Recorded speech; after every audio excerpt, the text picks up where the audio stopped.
2023년 가을, 저는 한 환자분을 만났습니다. 78세 여성이었습니다. 딸이 모시고 왔습니다. 어머니가 요즘 자꾸 넘어지세요. 그냥 나이 들어서 그런 거죠?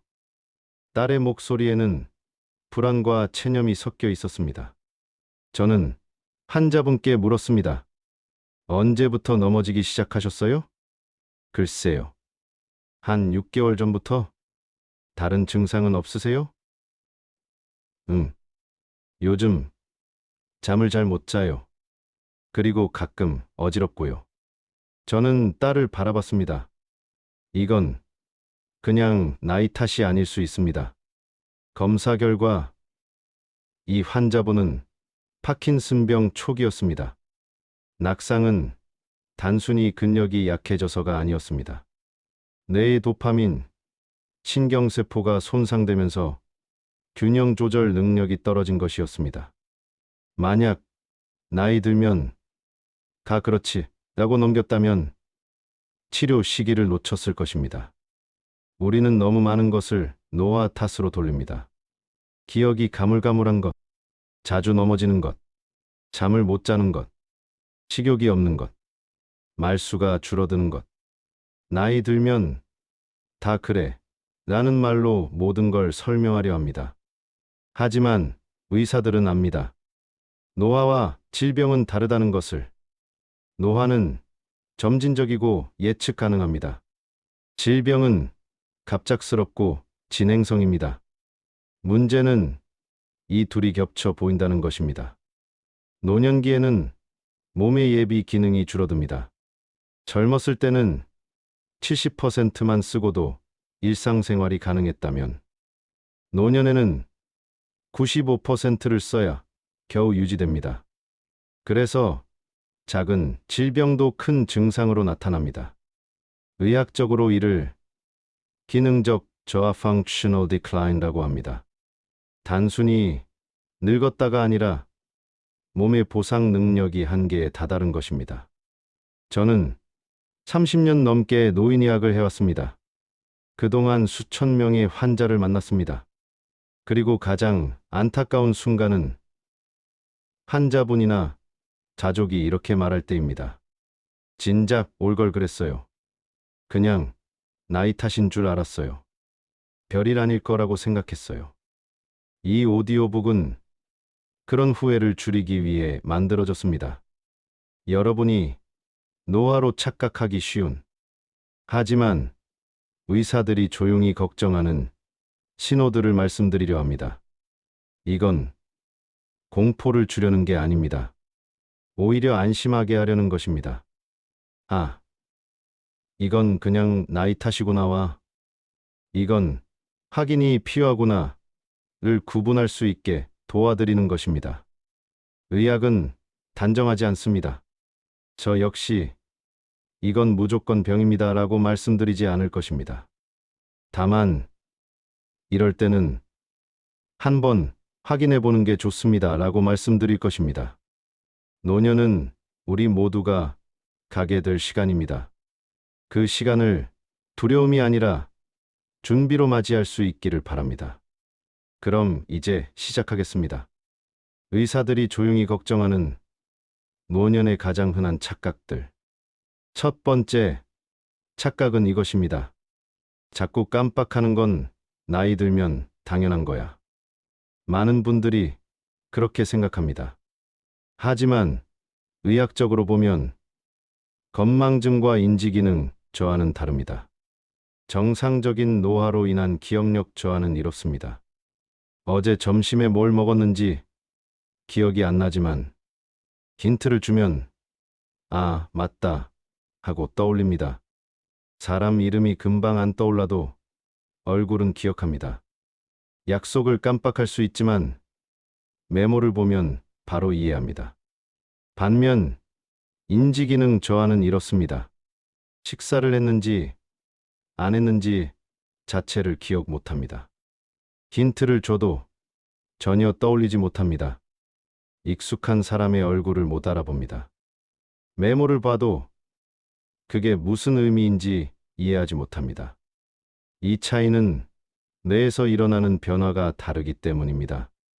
정상 노화에서는 헤마 히포캠푸스의 신경세포가 천천히 줄어듭니다. 하지만 알츠하이머병 같은 치매에서는 베타 아밀로이드 비테밀로이라는 비정상 단백질이 쌓입니다. 이 단백질은 신경세포 사이의 연결을 끊어버립니다. 마치 도서관에서 책을 찾는 목록이 사라지는 것과 같습니다. 책 기억은 있지만 찾을 방법이 없는 것입니다. 의사들은 이런 패턴을 봅니다. 6개월 전과 비교해서 확연히 달라졌는가? 일상생활에 지장이 있는가? 본인도 불편함을 느끼는가? 가족이 요즘 이상하다고 느끼는가? 이 4가지 중 2개 이상이 예라면 단순 건망증이 아닐 가능성이 높습니다. 두 번째, 착각입니다. 잠을 못 자는 건 나이 들면 다 그래. 노년에는 수면 패턴이 바뀝니다. 이건 사실입니다.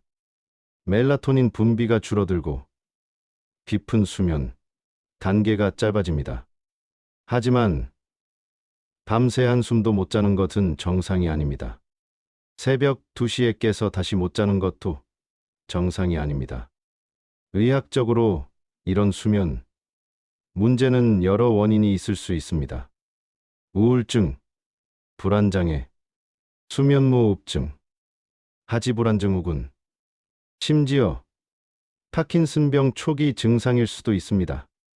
특히 우울증은 노년기에 흔하지만 가장 간과되는 질환입니다. 노인 우울증은 젊은 사람과 증상이 다릅니다. 슬프다고 표현하지 않습니다. 대신 몸이 아프다, 잠을 못 자겠다, 입맛이 없다고 말합니다. 뇌의 세로토닌과 노르에피네프린, 노르페네프린 같은 신경 전달 물질이 감소하면 감정뿐 아니라 수면, 식욕, 통증 감각까지 영향을 받습니다. 그래서 우울증이 마음의 병이 아니라 뇌의 생리적 변화인 것입니다.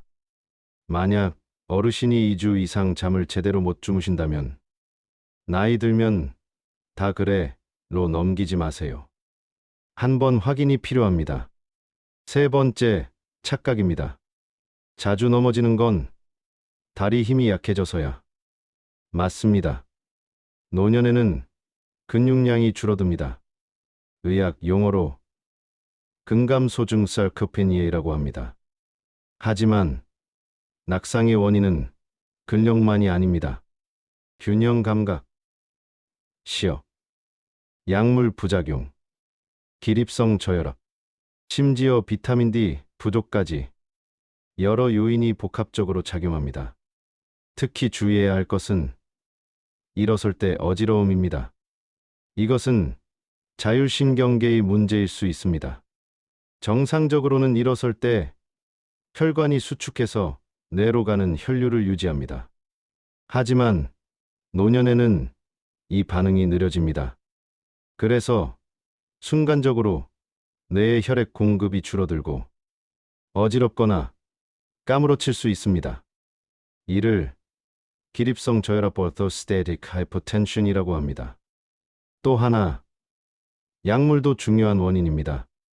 혈압약, 수면제, 항우울제, 전립선약 등은 모두 낙상 위험을 높일 수 있습니다. 특히 여러 약을 동시에 복용할 때 다약제 복용, 폴리파마시 위험은 더 커집니다.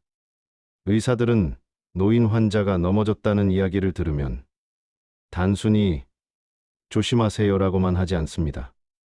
왜 넘어졌는지 원인을 찾습니다. 원인을 찾아야 다시 넘어지는 걸 막을 수 있기 때문입니다. 네 번째, 착각입니다. 입맛이 없는 건 나이 들면 당연해. 노년에는 미각이 둔해집니다. 타액 분비도 줄어듭니다. 그래서 음식 맛이 예전 같지 않은 건 사실입니다. 하지만 갑자기 입맛이 없어지거나 체중이 줄어드는 것은 다릅니다. 의학적으로 6개월 동안 체중의 5% 이상 감소하면 의도하지 않은 체중 감소는 intentional weight loss로 봅니다. 이것은 여러 질병의 신호일 수 있습니다. 갑상선 기능 저하, 당뇨병, 암, 우울증, 심지어 치매 초기일 수도 있습니다. 뇌의 시상하부 하이포탈라머스는 식욕을 조절합니다. 여기에 문제가 생기면 배고픔을 느끼지 못합니다. 또한 소화 기능도 영향을 받습니다. 위 배출 속도가 느려지고 장 운동이 둔해집니다. 그래서 조금만 먹어도 배가 부르고 더부룩합니다. 만약 어르신이 요즘 밥맛이 없다고 하신다면 그냥 입맛의 문제인지 아니면 다른 원인이 있는지 확인해 보세요. 특히 체중이 줄고 있다면 반드시 의사와 상담이 필요합니다. 5번째, 착각입니다. 말수가 줄어드는 건 성격이 변한 거야. 노년의 성격이 변할 수 있습니다. 하지만 갑작스러운 변화는 주의가 필요합니다. 특히 이런 변화들은요. 전에 없던 의심, 갑자기 화를 잘 냄, 무기력함, 사회활동 회피. 이런 변화는 단순히 성격이 아니라 뇌의 구조적 변화일 수 있습니다. 전전두엽 프리프론탈 코어텍스는 감정 조절, 계획, 사회적 판단을 담당합니다. 치매나 파킨슨병에서는 이 부위가 손상됩니다. 그래서 충동적으로 화를 내거나 사회적 규범을 지키지 못할 수 있습니다. 또한 우울증도 성격 변화처럼 보일 수 있습니다. 무기력하고 흥미가 없고 사람을 만나기 싫어합니다. 가족들은 할아버지가 요즘 까칠해지셨어 라고 생각하지만 실제로는 우울증일 수 있습니다. 만약 평소와 다른 행동이 2주 이상 지속된다면 이건 나이 탓이 아닐 가능성이 높습니다. 마지막으로 말씀드리고 싶은 것은 이것입니다. 노화는 자연스럽습니다. 하지만 모든 불편함을 노화로 설명할 수는 없습니다. 의사들이 조용히 걱정하는 이유는 많은 질병이 노화라는 이름으로 숨어버리기 때문입니다. 조기에 발견하면 치료할 수 있는 것들이 너무 늦게 발견됩니다. 그래서 이 오디오북을 만들었습니다. 여러분이 정상과 비정상을 구분할 수 있도록 두려워하라는 게 아니라 준비하라는 것입니다. 다음은 더 구체적으로 뇌와 몸에서 어떤 일이 일어나는지 설명드리겠습니다. 뇌는 우리 몸에서 가장 복잡한 기관입니다. 약 860억 개의 신경세포 뉴런가 있고 들은 수백조 개의 연결을 만듭니다. 이 연결을 통해 우리는 생각하고 기억하고 감정을 느낍니다. 하지만 뇌도 나이를 먹습니다. 20대 이후부터 뇌는 매년 약 0.2%씩 줄어듭니다.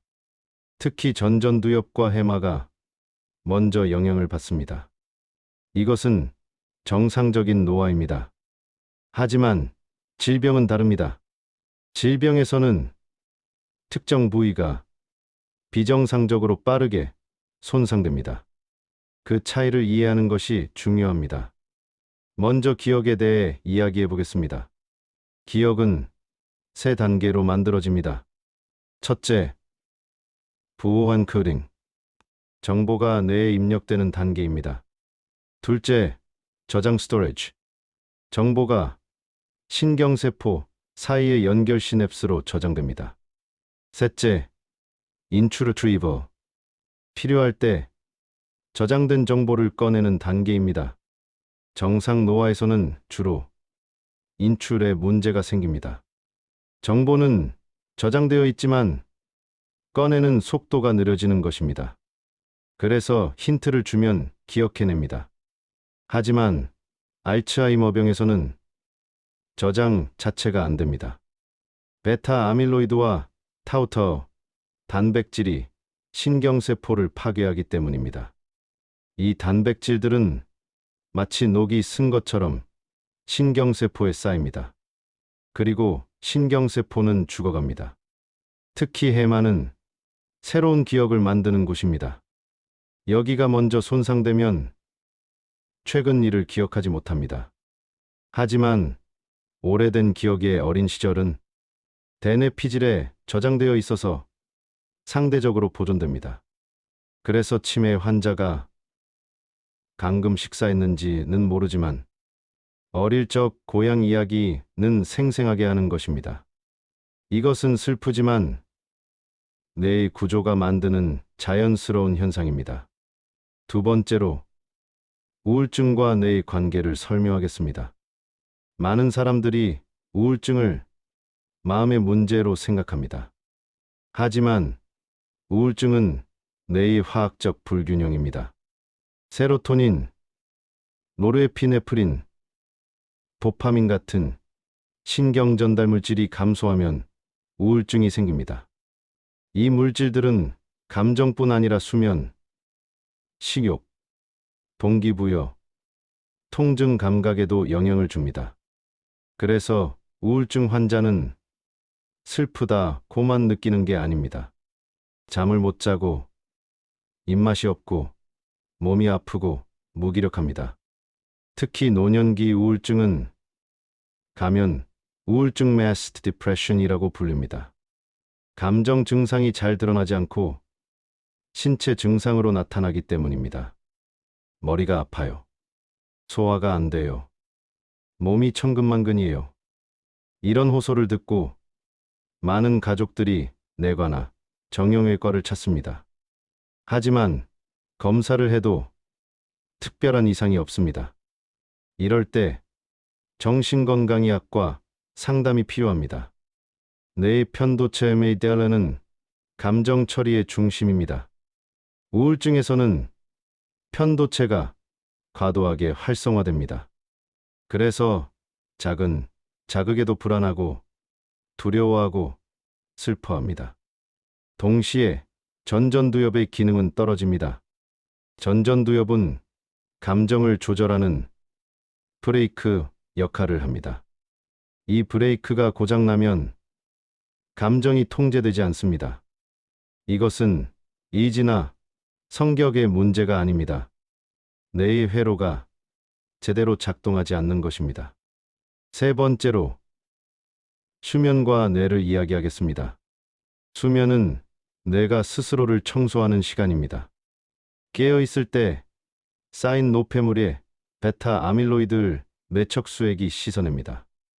이것은 2013년에 발견된 글림프 시스템 글림페릭 시스템의 기능입니다.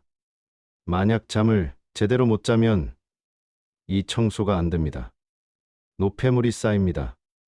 그리고 장기적으로 치매 위험이 높아질 수 있습니다. 또한 수면은 기억을 공고화 컨solidation 하는 시간입니다. 낮 동안 배운 것을 장기 기억으로 전환합니다. 특히 깊은 수면 slow wave sleep 단계에서 이 과정이 일어납니다. 노년에는 이 깊은 수면이 줄어듭니다. 그래서 기억력이 떨어질 수 있습니다. 하지만 전혀 잠을 못 자는 것은 다른 문제입니다. 수면무호흡증은 노년에 흔합니다. 자는 동안 기도가 막혀서 호흡이 멈추는 병입니다. 이렇게 되면 뇌의 산소 공급이 줄어들고 잠에서 자꾸 깹니다. 본인은 자각하지 못하지만 뇌는 계속 깨어있는 상태입니다. 그래서 아침에 일어나도 피곤하고 낮에 졸립니다. 장기적으로는 고혈압, 심장병, 뇌졸중 위험도 높아집니다. 만약 어르신이 코를 심하게 골고 낮에 졸리고 집중력이 떨어진다면 수면무호흡증을 의심해 봐야 합니다. 네 번째로 균형과 낙상에 대해 설명하겠습니다. 균형을 유지하려면 세 가지 시스템이 필요합니다. 첫째, 시각. 눈으로 주변 환경을 파악합니다. 둘째, 전정기관 베스티뷸러 시스템. 귀 안쪽에 있는 기관으로 머리의 위치와 움직임을 감지합니다. 셋째, 고유 수용감과 프로프리오셉션. 근육과 관절에서 몸의 위치를 느낍니다. 이 세 가지 정보가 손의 세레벨럼으로 모입니다. 손에는 이 정보를 통합해서 균형을 조절합니다. 노년에는 이 모든 시스템이 약해집니다. 시력이 나빠지고 전정기관이 둔해지고 고유 수용 감각이 떨어집니다. 특히 파킨슨병에서는 손해와 기저의 베이설 갱리의 기능이 손상됩니다. 그래서 걸을 때 중심을 잡기 어렵고 작은 걸음으로 걷고 자주 넘어집니다. 또한 자율신경계의 문제도 낙상 원인입니다. 자율신경계는 혈압, 심박수, 소화 같은 자동 기능을 조절합니다. 일어설 때 혈관을 수축시켜서 뇌로 혈액을 보내야 하는데 이 반응이 느려지면 일시적으로 뇌의 혈액이 부족해집니다. 그래서 어지럽거나 까무러칩니다. 이것이 기립성 저혈압입니다. 당뇨병, 파킨슨병, 일부 약물은 자율신경계를 손상시킬 수 있습니다. 다섯 번째로 식욕과 체중에 대해 이야기하겠습니다. 식욕은 시상하부가 조절합니다. 여기에는 렙틴과 그렐린 같은 호르몬이 작용합니다. 렙틴은 배부르다는 신호를 보내고 그렐린은 배고프다는 신호를 보냅니다. 노년에는 렙틴에 대한 반응이 둔해집니다. 그래서 적게 먹어도 배부르다고 느낍니다. 또한 후각과 미각이 약해지면 음식의 즐거움이 줄어듭니다. 이것은 정상적인 변화입니다. 하지만 갑자기 식욕이 없어지는 것은 다릅니다. 우울증, 갑상선 기능 저하, 암, 만성 감염 등 여러 질병이 식욕을 떨어뜨립니다. 특히 염증성 사이토카인 시토킨이 증가하면 뇌에 식욕을 줄여라는 신호가 갑니다. 이것은 몸이 병과 싸우기 위한 반응이지만 장기적으로는 영양 부족을 일으킵니다. 근육이 줄어들고 면역력이 떨어지고 회복이 느려집니다. 이것을 악액질 캐치엑시라고 합니다. 단순히 살이 빠지는 게 아니라 몸이 스스로를 소모하는 상태입니다. 여섯 번째로 성격 변화와 전두엽에 대해 설명하겠습니다. 전두엽은 인간다움을 만드는 곳입니다.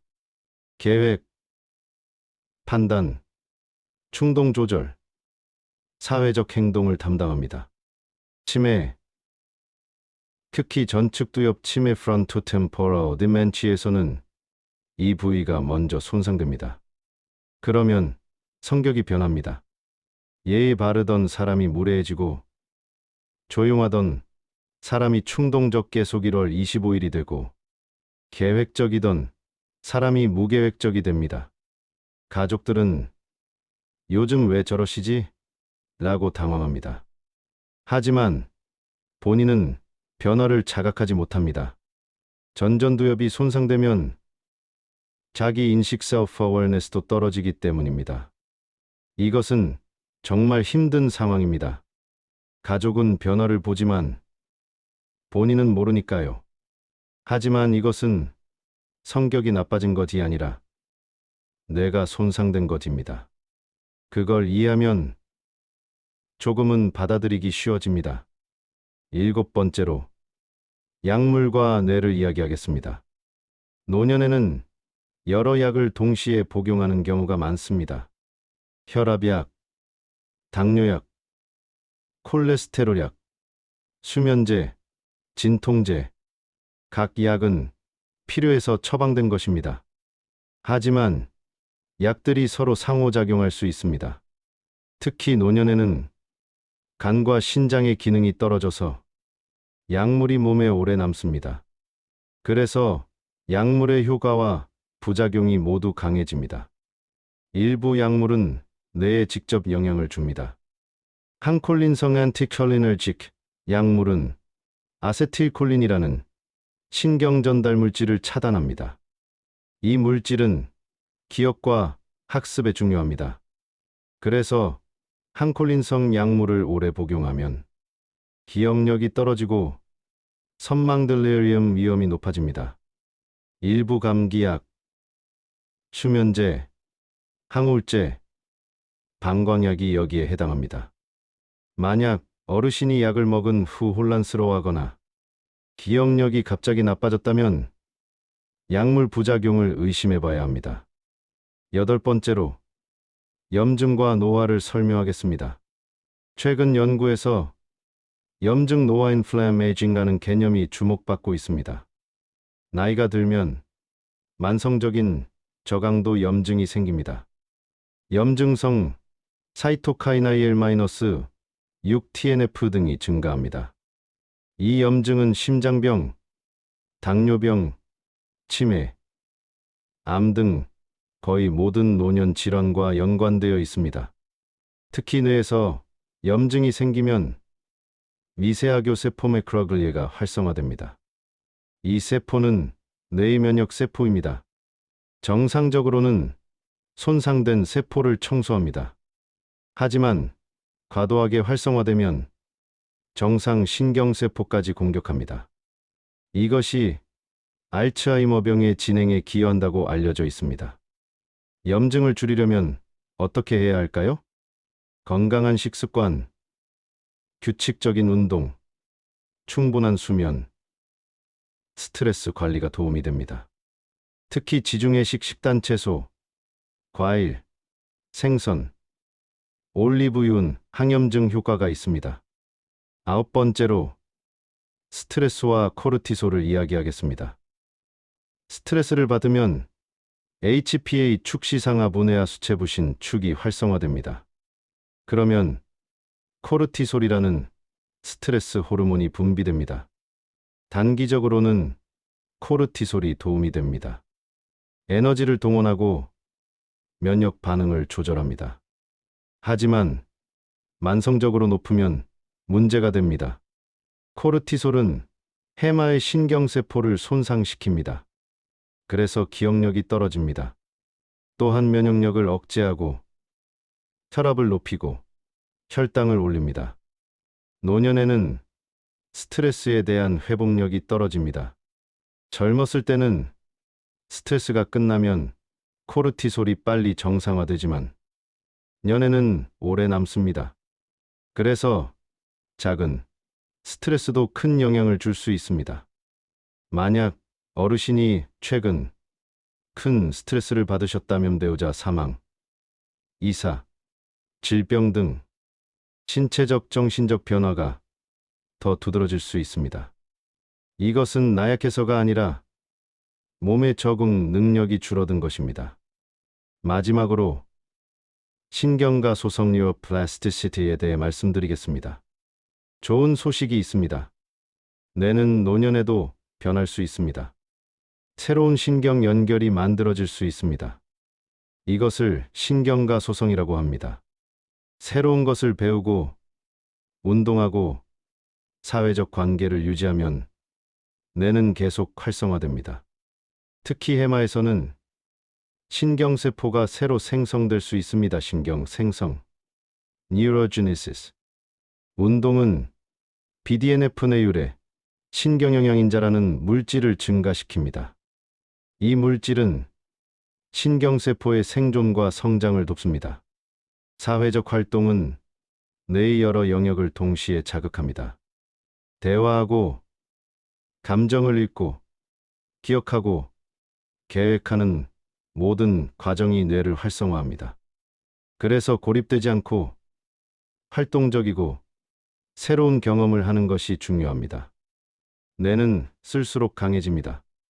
여기서 우리는 뇌에서 일어나는 변화를 살펴봤습니다. 정상 노화와 질병의 차이를, 기억, 감정, 수면, 균형, 식욕, 성격이 어떻게 뇌와 연결되어 있는지를 이제 우리는 압니다. 나이 들면 다 그래가 아니라는 것을. 어떤 변화는 정상이고 어떤 변화는 확인이 필요하다는 것을.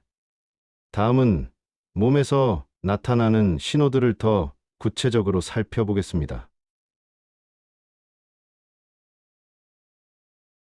2022년 겨울 82세 남성 환자분을 만났습니다.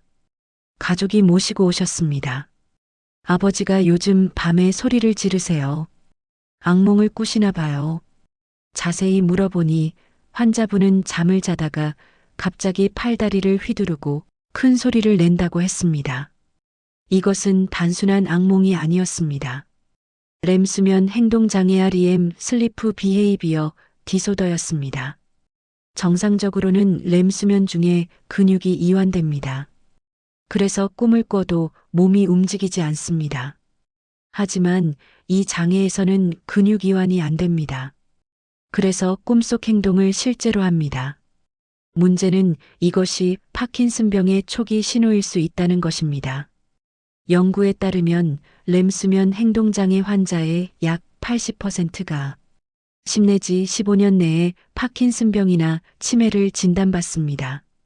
만약 조기에 발견하면 준비할 시간이 생깁니다. 몸은 말을 합니다. 하지만 그 언어를 이해해야 합니다. 이 챕터에서는 몸이 보내는 신호들을 어떻게 읽을 것인지 말씀드리겠습니다. 첫 번째 신호, 걸음걸이의 변화입니다.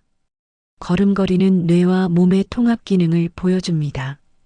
정상적인 걸음걸이는 이렇습니다. 팔이 자연스럽게 흔들립니다. 보폭이 일정합니다. 중심이 안정적입니다. 하지만 질병에서는 걸음걸이가 변합니다. 파킨슨병 작은 보폭, 팔이 흔들리지 않음, 앞으로 구부정한 자세, 뇌졸중 후 한쪽 다리를 끌거나 원을 그리며 걸음, 정상압 수두중 넓은 보폭, 발을 땅에서 떼지 못하고 끌면서 걸음. 각 질병마다 걸음걸이 패턴이 다릅니다.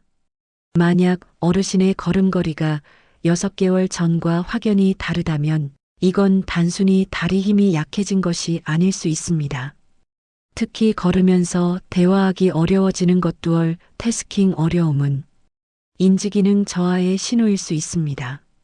두 번째 신호, 목소리의 변화입니다. 목소리는 신경과 근육의 조화입니다. 파킨슨병에서는 목소리가 작아지고 단조로워집니다. 근위축성 측색 경화증의 ALS에서는 말이 어눌해지고 발음이 불명확해집니다. 갑상선 기능 저하에서는 목소리가 쉬고 낮아집니다. 우울증에서는 말의 속도가 느려지고 억양이 평평해집니다. 만약 가족이 요즘 말소리가 이상하다고 느낀다면 단순히 나이 들어서가 아닐 수 있습니다. 세 번째 신호, 필체의 변화입니다. 글씨는 미세한 운동 조절 능력을 보여줍니다. 파킨슨병에서는 글씨가 점점 작아집니다. MICROGRAPHIA. 처음엔 정상 크기로 시작하지만 쓸수록 작아집니다. 손 떨림 진전이 있으면 글씨가 흔들립니다. 치매 초기에는 철자를 틀리거나 단어를 잊어버려서 빈칸으로 남깁니다. 만약 어르신이 편지나 메모를 쓰신다면 그 글씨를 보세요. 예전과 비교해서 변화가 있는지 확인해 보세요. 네 번째 신호, 후각의 변화입니다. 많은 사람들이 모르는 사실입니다. 후각 상실은 파킨슨병과 알츠하이머병의 초기 신호일 수 있습니다. 뇌의 후각 영역 후각구, 올팩터리 벌브은 이 질병들에서 일찍 손상됩니다. 파킨슨병 환자의 약 90%가 후각 저하를 경험합니다. 문제는 대부분 자각하지 못한다는 것입니다. 음식 맛이 없어졌다고는 하지만 그것이 후각 때문인지는 모릅니다. 만약 어르신이 요즘 음식이 싱겁다 또는 냄새를 잘 못 맡겠다고 하신다면 한번 확인해 보는 것이 좋습니다. 다섯 번째 신호, 변비입니다. 변비는 노년에 흔합니다. 장 운동이 느려지고 활동량이 줄고 수분 섭취가 부족하기 때문입니다. 하지만 만성 변비는 파킨슨병의 초기 신호일 수 있습니다. 파킨슨병은 뇌만 영향받는 게 아닙니다. 장의 신경장 신경계, ENTERIC 너버스 시스템도 손상됩니다. 그래서 운동 증상이 나타나기 몇 년 전부터 변비가 시작될 수 있습니다. 또한 갑상선 기능 저하, 당뇨병, 우울증도 변비를 유발합니다. 만약 변비가 심하고 일반적인 방법 식이섬유, 수분으로 해결되지 않는다면 다른 원인을 찾아봐야 합니다. 6번째 신호, 낮 동안의 과도한 졸음입니다. 노년에 잠이 줄어드는 것은 흔합니다. 하지만 낮에 참을 수 없이 졸린 것은 다릅니다. 수면무호흡증, 렘수면 행동장애, 하지불안 증후군, 기면증 등이 원인일 수 있습니다. 또한 일부 약물항 히스타민제, 수면제, 일부 혈압약도 졸음을 유발합니다. 만약 어르신이 TV를 보다가 자주 조는데 밤에도 잠을 충분히 주무셨다면 수면의 질이 문제일 수 있습니다. 7번째 신호, 갑작스러운 체중 변화입니다. 앞서 말했듯이 6개월간 체중의 5% 이상 감소는 주의가 필요합니다. 하지만 반대로 체중이 급격히 늘어나는 것도 문제입니다. 갑상선 기능 저하, 심부전, 부종 등이 원인일 수 있습니다. 특히 다리나 발이 붓는다면 심장이나 신장 문제를 의심해야 합니다. 체중은 단순히 살이 찌고 빠지는 것이 아니라 몸의 대사 상태를 반영합니다. 8번째 신호, 우울하거나 불안한 감정입니다. 노년에 우울증이 처음 생기는 경우 이것이 치매의 초기 신호일 수 있습니다. 뇌의 신경전달물질 변화가 우울증과 인지 저하를 동시에 유발할 수 있습니다. 또한 갑상선 기능 저하, 비타민 B12 결핍, 뇌졸중 후에도 우울증이 생길 수 있습니다. 만약 우울증이 2주 이상 지속되고 일상생활에 지장이 있다면 반드시 전문가와 상담해야 합니다.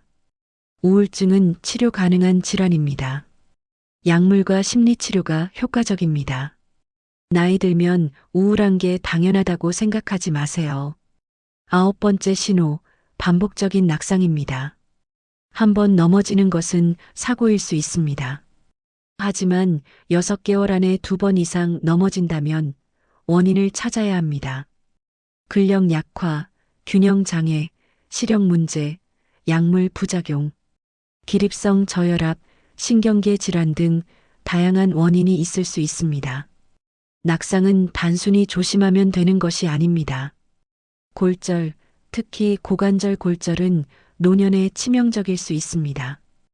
회복이 어렵고 활동성이 떨어지고 합병증이 생길 수 있습니다. 그래서 낙상 예방이 매우 중요합니다. 10번째 신호, 소변 문제입니다. 빈뇨자주 소변보기, 야간 요밤에 소변보기, 요실금 소변 참지 못함은 노년에 흔합니다. 남성은 전립선 비대증이 흔합니다. 여성은 골반적인 약화로 요실금이 생길 수 있습니다. 하지만 갑작스러운 요실금이나 소변을 전혀 못 보는 것 요패은 신경계 문제일 수 있습니다. 특히 파킨슨병, 다계통 위축증, 척수 문제에서 배뇨 장애가 나타납니다. 만약 소변 문제가 다른 신경 증상 걸음걸이 변화, 손떨림, 인지 저하와 함께 나타난다면 신경과 진료가 필요합니다. 11번째 신호, 혼란스러움 선망입니다. 선망은 급성으로 나타나는 의식 혼란입니다. 시간, 장소, 사람을 알아보지 못하고 환각을 보기도 합니다. 선망은 치매와 다릅니다. 치매는 서서히 진행되지만 선망은 갑작스럽게 나타납니다. 선망의 원인은 다양합니다. 감염료로 감염, 폐렴, 탈수, 전해질 불균형, 약물, 수술 후, 통증 등 특히 노년에는 요로 감염만으로도 선망이 생길 수 있습니다. 만약 어르신이 갑자기 혼란스러워하고 평소와 다르게 행동한다면 즉시 병원에 가야 합니다. 선망은 의학적 응급 상황입니다. 원인을 찾아서 치료하면 대부분 회복됩니다. 하지만 방치하면 영구적인 손상이 남을 수 있습니다. 12번째 신호, 만성 통증입니다. 노년에는 관절염, 척추 문제로 통증이 흔합니다. 하지만 통증이 우울증의 신호일 수도 있습니다. 우울증에서는 세로토닌이 감소합니다. 세로토닌은 통증 조절에도 관여합니다. 그래서 우울증 환자는 온몸이 아프다, 여기저기 쑤신다고 호소합니다. 검사를 해도 특별한 이상이 없는데 통증이 지속된다면 우울증을 의심해 봐야 합니다. 13번째 신호, 사회적 위축입니다. 예전에는 친구를 만나고 모임에 나갔는데 요즘은 집에만 계신다면 주의가 필요합니다. 이것은 우울증, 불안 또는 초기 치매의 신호일 수 있습니다. 치매 초기에는 대화를 따라가기 어렵고 이름이 기억나지 않아서 사람 만나기를 피하게 됩니다. 또한 청력 저하도 사회적 위축의 원인입니다. 잘 안 들리니까 대화가 힘들고 창피해서 모임에 안 나가게 됩니다. 만약 어르신이 점점 고립되고 있다면 그 이유를 찾아봐야 합니다. 14번째 신호, 피부 변화입니다. 피부는 몸의 거울입니다. 창백한 빈혈 가능성, 황달노란 색간이나 담도 문제, 부종심장, 신장, 갑상선 문제, 멍이 잘듦 혈소판 감소, 약물 부작용항 응고제, 가려움증 신장 기능 저하, 당뇨병, 갑상선 문제. 피부는 말없이 많은 것을 알려줍니다. 15번째 신호, 입 마름 구강 건조. 침분비가 줄어드는 것은 노화의 일부입니다. 하지만 심한 입마름은 다른 원인이 있을 수 있습니다. 당뇨병, 쇼그렌 증후군, 탈수, 약물 부작용항 히스타민제, 항우울제, 혈압약. 입이 마르면 충치, 잇몸 질환, 삼키기 어려움이 생길 수 있습니다. 또한 맛을 잘 느끼지 못해서 식욕이 떨어집니다. 이 모든 신호들은 단독으로 나타나기도 하지만 종종 여러 개가 함께 나타납니다. 그래서 패턴을 보는 것이 중요합니다. 예를 들어 걸음걸이가 느려지고 손이 떨리고 후각이 떨어지고 변비가 있다면 파킨슨병을 의심, 기억력이 떨어지고 말수가 줄고 사회활동을 피하고 길을 잃는다면 치매를 의심, 잠을 못 자고 입맛이 없고 무기력하고 온몸이 아프다면 우울증을 의심. 의사들은 이런 패턴을 읽습니다. 여러분도 할 수 있습니다. 중요한 것은 관찰입니다. 어르신과 자주 만나세요. 예전과 비교해서 무엇이 달라졌는지 보세요. 작은 변화도 놓치지 마세요. 그리고 확신이 서지 않으면 의사와 상담하세요. 이게 정상인가요? 라고 물어보는 것은 전혀 이상한 일이 아닙니다. 오히려 현명한 일입니다. 다음은 가족이 할 수 있는 구체적인 조언들을 말씀드리겠습니다. 2021년 봄 한 딸이 제게 물었습니다. 선생님, 어머니가 자꾸 같은 말을 반복하세요. 제가 뭘 해드려야 할까요? 저는 이렇게 답했습니다. 먼저 화내지 마세요. 어머니는 일부러 그러시는 게 아니에요. 가족은 환자를 가장 가까이에서 돌보는 사람입니다. 하지만 가장 힘든 사람이기도 합니다. 사랑하는 사람이 변해가는 모습을 보는 것은 고통스럽습니다. 이 챕터는 그런 가족들을 위한 것입니다. 무엇을 할 수 있는지, 어떻게 대처할 수 있는지 말씀드리겠습니다. 첫 번째 조언, 관찰 일지를 쓰세요. 기억은 불완전합니다.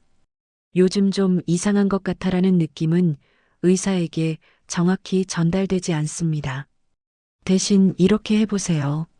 작은 노트를 준비합니다. 매일 또는 매주 어르신의 상태를 간단히 적습니다. 5월 3일 오늘 점심 먹었는지 2번 물어보심. 5월 10일 화장실 가는 길을 잠깐 헤매심. 5월 15일 밤에 큰 소리로 잠꼬대하심. 이런 기록은 패턴을 보여줍니다. 의사에게 진료받을 때 이 노트를 가져가세요. 의사는 이 정보를 바탕으로 더 정확한 진단을 할 수 있습니다.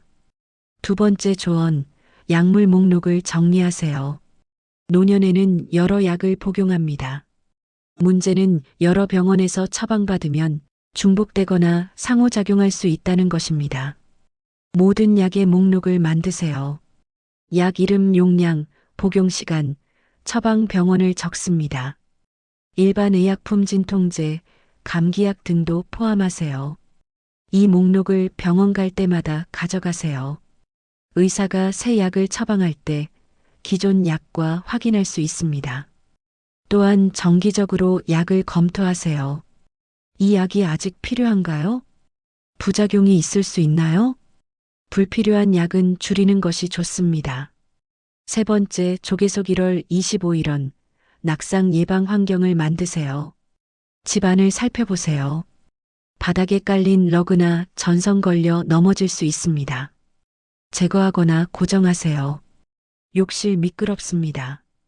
미끄럼 방지 매트를 깔고 손잡이를 설치하세요. 조명 어두우면 넘어지기 쉽습니다. 특히 밤에 화장실 가는 길에 조명을 켜두세요. 신발 슬리퍼는 벗겨지기 쉽습니다. 발에 잘 맞는 신발을 신게 하세요. 작은 변화가 큰 차이를 만듭니다. 네 번째 조언, 식사를 함께 하세요. 가능하면 하루에 한 끼라도 함께 드세요. 이것은 단순히 음식을 먹는 것 이상입니다. 어르신의 식욕을 확인할 수 있습니다. 체중 변화를 알아챌 수 있습니다. 혼자 드시면 제대로 안 드실 수 있습니다. 또한 식사는 사회적 활동입니다. 대화하고 웃고 연결되는 시간입니다. 뇌에 자극을 주고 우울증을 예방합니다. 만약 멀리 살아서 매일 함께할 수 없다면 일주일에 한 번이라도 방문하세요. 냉장고를 확인하세요. 상한 음식이 있는지, 음식이 충분한지 보세요. 다섯 번째 조언, 청력과 시력을 확인하세요. 청력과 시력 저하는 노화의 일부입니다. 하지만 이것이 인지 기능에 영향을 줍니다. 잘 안 들리면 대화를 피하게 됩니다. 사회적으로 고립됩니다.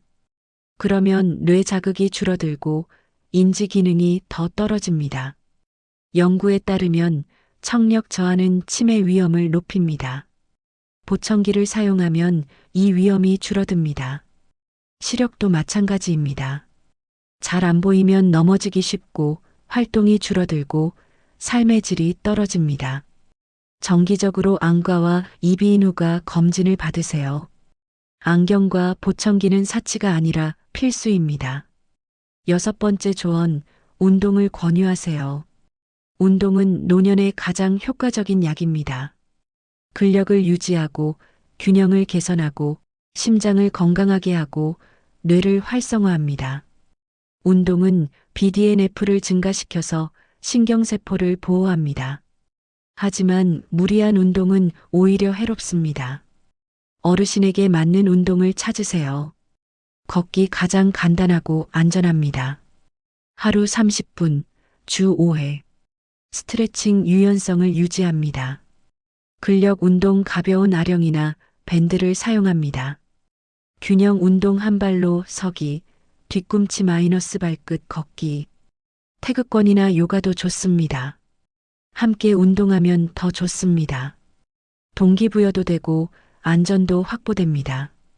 일곱 번째 조언, 사회적 연결을 유지하세요. 고립은 건강에 해롭습니다. 연구에 따르면 사회적 고립은 흡연만큼 건강에 나쁩니다. 어르신이 친구들과 만나고 취미 활동을 하고 종교 모임에 참여하도록 격려하세요. 만약 혼자 외출하기 어렵다면 함께 나가세요. 경로당, 복지관, 도서관 등에는 다양한 프로그램이 있습니다. 또한 가족 모임도 중요합니다. 손주들과 시간을 보내는 것은 어르신에게 큰 기쁨입니다. 그리고 세대 간 교류는 뇌에 자극을 줍니다. 8번째 조언, 감정을 인정하세요. 어르신이 슬프거나 불안해하실 때 그럴 필요 없어요라고 하지 마세요. 감정은 타당합니다. 나이 들면서 잃는 것이 많습니다. 건강, 독립성, 친구, 때로는 배우자. 슬퍼하는 것은 당연합니다. 대신 이렇게 말해주세요. 그런 기분이 드실 수 있어요. 제가 곁에 있을게요. 감정을 인정받으면 조금은 편안해집니다. 9번째 조언, 당신 자신도 돌보세요. 이것이 가장 중요한 조언입니다. 돌보는 사람이 지치면 아무도 돌볼 수 없습니다. 간병인 소진 캐기버 번아웃은 실제 문제입니다. 스트레스, 우울, 신체 증상이 나타날 수 있습니다. 당신도 휴식이 필요합니다. 도움을 요청하세요. 다른 가족, 친구 또는 전문 간병인에게 도움을 받으세요. 하루나 몇 시간이라도 혼자만의 시간을 가지세요. 죄책감을 느끼지 마세요. 당신이 건강해야 어르신도 잘 돌볼 수 있습니다. 10번째 조언, 의사와 솔직하게 소통하세요. 의사는 당신의 동반자입니다. 궁금한 것은 물어보세요. 이 증상이 정상인가요?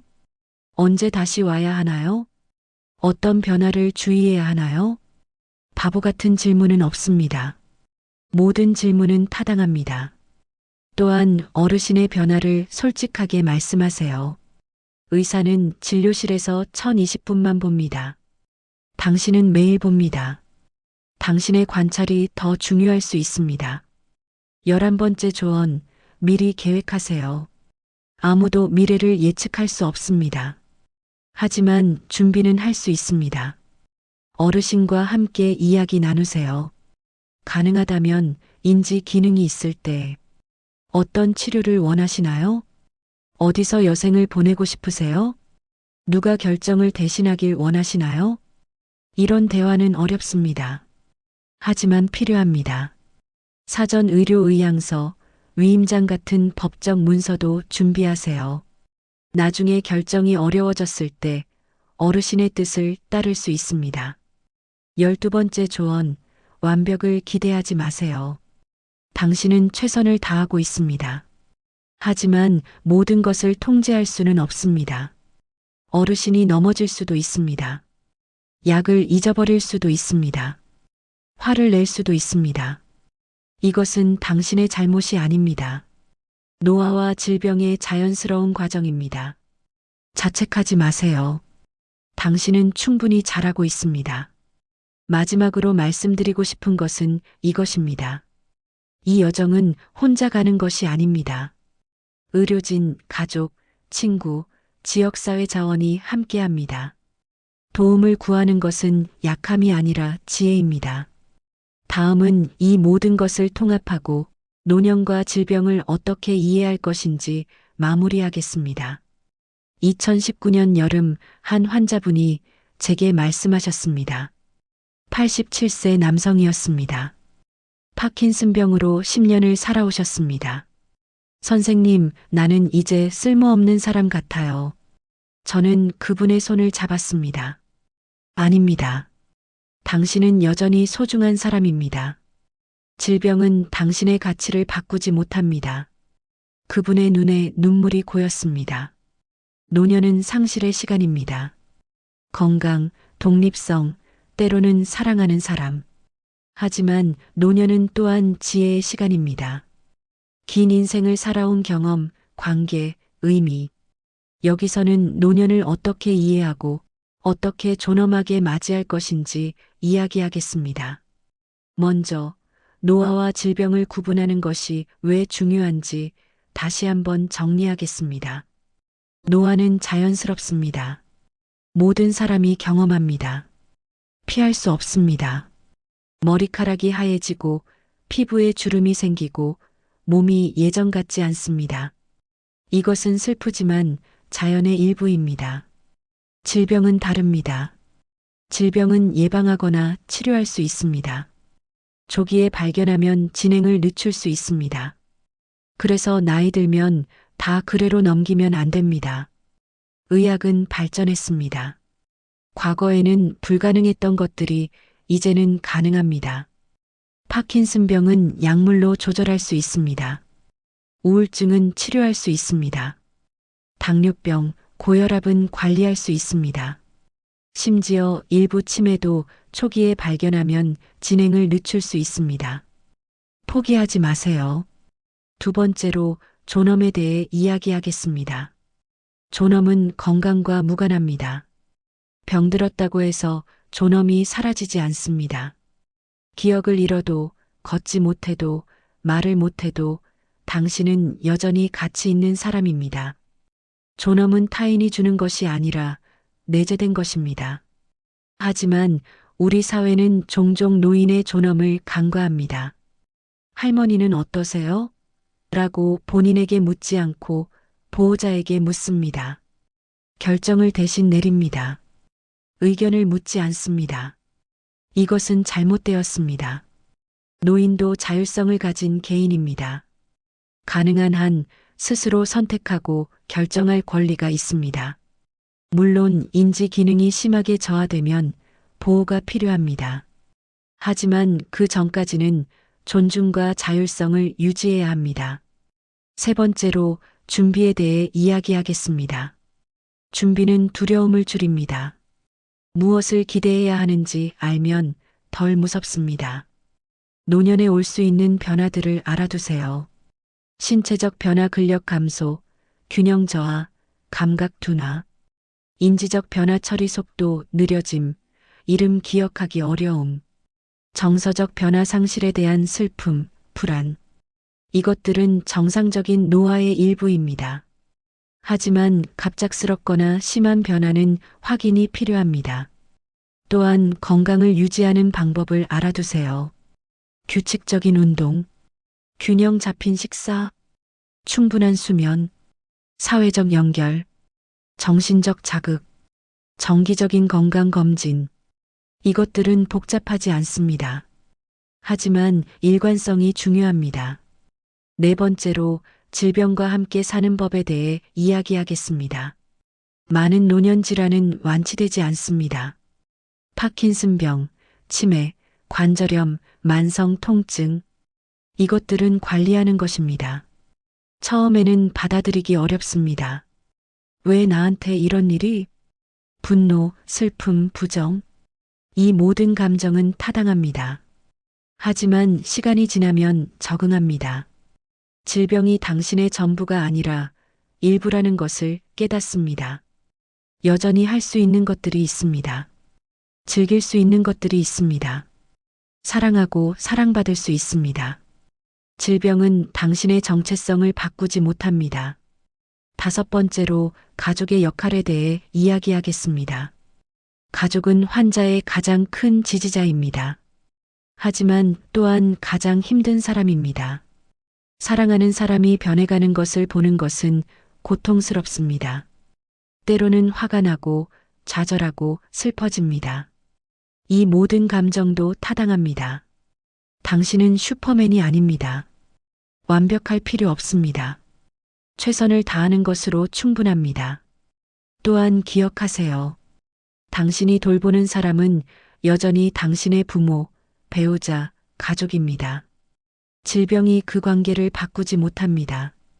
여전히 사랑하고 존중하고 함께할 수 있습니다.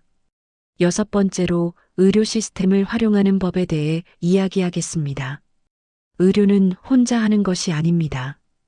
팀입니다. 주치의, 전문의, 간호사, 물리치료사, 사회복지사 모두가 협력합니다. 당신도 이 팀의 일원입니다. 적극적으로 참여하세요. 질문하세요. 이해가 안 되면 다시 물어보세요.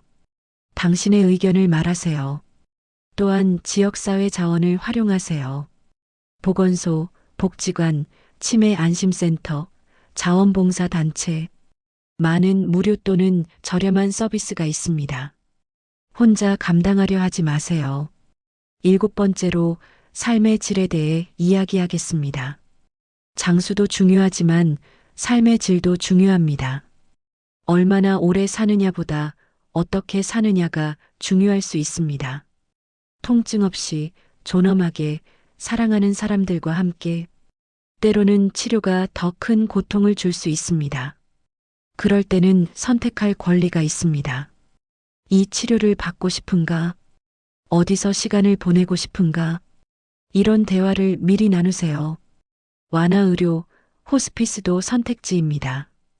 이것은 포기가 아니라 다른 종류의 돌봄입니다. 통증을 조절하고 편안함을 제공하고 존엄을 유지하는 돌봄입니다. 8번째로 희망에 대해 이야기하겠습니다. 희망은 완치만이 아닙니다.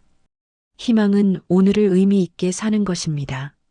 손주의 웃음을 보는 것, 좋아하는 음악을 듣는 것, 따뜻한 햇살을 느끼는 것, 작은 기쁨들이 희망입니다. 질병이 있어도 노년이어도 삶은 여전히 가치 있습니다.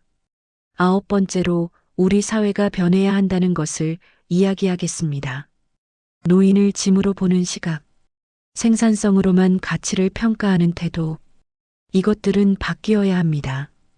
노인은 우리의 과거이고 우리의 미래입니다. 그들을 존중하는 것은 우리 자신을 존중하는 것입니다. 노인 친화적인 사회를 만들어야 합니다. 접근 가능한 시설, 이해하는 의료진, 지지하는 지역사회. 이것은 개인의 문제가 아니라 사회의 책임입니다. 10번째로 마지막 메시지를 드리겠습니다. 노년은 끝이 아닙니다. 그것은 인생의 한 장입니다. 도전도 있지만 의미도 있습니다. 상실도 있지만 지혜도 있습니다. 우리는 노년을 두려워하도록 배웠습니다. 하지만 준비하고 이해하고 존중한다면 덜 무서워집니다. 의사들이 조용히 걱정하는 것은 많은 사람들이 나이 들면 다 그래로 넘기기 때문입니다. 하지만 이제 여러분은 압니다. 무엇이 정상이고 무엇이 확인이 필요한지, 언제 병원에 가야 하는지, 어떻게 준비할 수 있는지, 이 지식은 힘입니다. 여러분 자신을 위해서, 그리고 사랑하는 사람들을 위해서 마지막으로 한 환자분의 이야기로 마무리하겠습니다. 92세 여성이었습니다. 치매가 있었지만 여전히 웃음을 잃지 않으셨습니다. 어느 날 저에게 말씀하셨습니다. 선생님, 나는 많은 걸 잊어버렸어요. 하지만 사랑은 잊지 않았어요. 그 말이 제 마음에 오래 남았습니다. 질병이 기억을 앗아갈 수 있습니다. 몸을 약하게 만들 수 있습니다. 하지만 사랑은, 연결은, 존엄은 남습니다. 노년을 이해한다는 것은 이것을 아는 것입니다. 당신은 혼자가 아닙니다. 의료진이 함께합니다. 가족이 함께합니다. 이 오디오북이 작은 도움이 되었기를 바랍니다. 두려움을 줄이고 준비를 돕고 존엄을 지키는데 여러분 모두에게 평안과 건강을 빕니다. 고맙습니다.